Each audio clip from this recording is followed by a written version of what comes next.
How to delete parental control on Android. So removing parental control on an Android device lifts all restrictions set by the feature. This means the user will have unrestricted access to apps, website, and content, and can install any app from the Google Play Store or other sources without limitations. Screen time limits and schedule will be removed, allowing for extended device uses.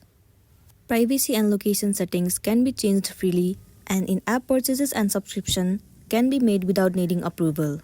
In order to delete parental control, first of all head over to your Play Store. Click on your profile at the top right corner. Head over to Settings.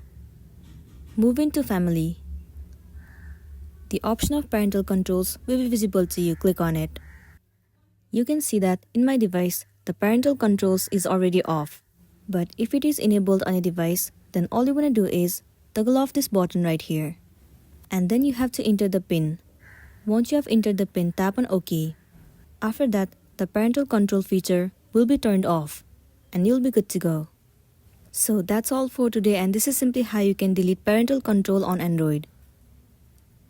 Make sure to smash the like button and consider subscribing if you found this video helpful. We'll see you in the next one.